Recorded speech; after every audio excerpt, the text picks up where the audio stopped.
هناك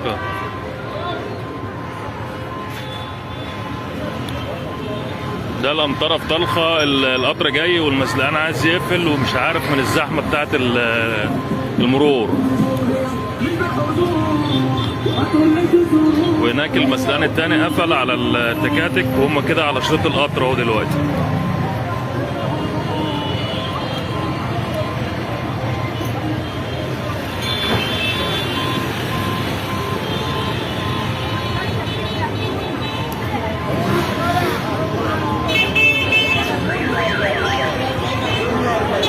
القطر جاي والمسلقان عايز يقفل، طبعا مش عارف من التكاتك والبتاع الزحمه، وقفل والتكاتك واقفه على شريط القطر.